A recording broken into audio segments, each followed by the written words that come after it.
Praise the lord. యేసు రక్తమే జయము. మన రక్షకుడు మన విమోచకుడైన యేసుక్రీస్తు పరిశుద్ధ నామములో అందరికీ వందనాలు. చిన్న ప్రార్థన ద్వారా ఈ రాత్రికాల వాక్యధ్యానం చేసుకుందాము.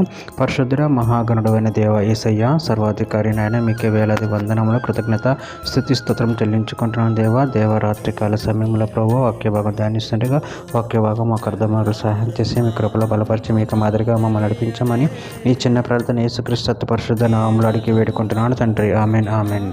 హెజెకియేలు గ్రంథము 18వ అధ్యాయం 23వ వచనము. దుష్టులు మరణం నొందుట చేత నాకేమాత్రమైన సంతోషము కలుగున, వారు తమ ప్రవర్తనను దిద్దుకొని బ్రతుకటియే నాకు సంతోషము. ఇదే ప్రభువుకి యెహోవా హక్కు. ఆమెన్. దేవుడి వాక్య భాగం దీవించును గాక.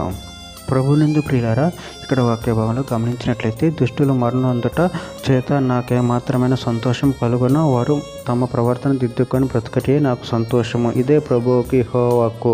అదేవిధంగా వాక్య భాగంలో గమనించినట్లయితే హెజెకియేలు గ్రంథం 18వ అధ్యాయం 32వ వచనం, మరణొందువాడు మరణొందుటను బట్టి నేను సంతోషించువాడను కాను, కావున మీరు మనసు త్రిప్పుకొనండి, అప్పుడు మీరు బ్రతుకుదురు. ఇదే ప్రభువుకి యెహోవా హక్కు.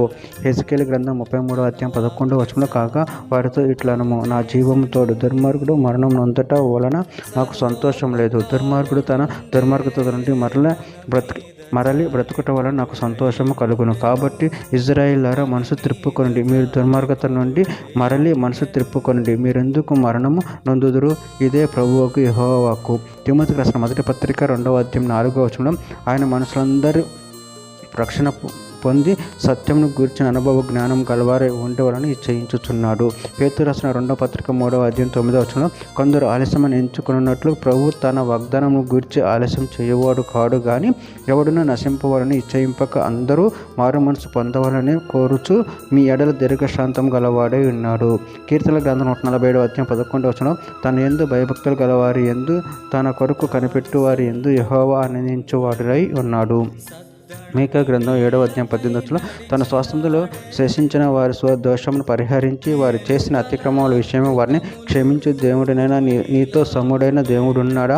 ఆయన కనికరం చూపుటి యందు సంతోషించువాడు గనుక నిరంతరం కోపముంచుడు. చివరిగా ఒక మాట, విలాపవాక్యం 3వ అధ్యాయం 33వ వచనంలో, హృదయపూర్వకముగా ఆయన నరులకు విచారమునైనా బాధనైనా కలుగచేయుడు. ఆమె. దేవుడి వాక్య భాగం దీవించిన కాక చిన్న ప్రార్థన చేసుకుందాము.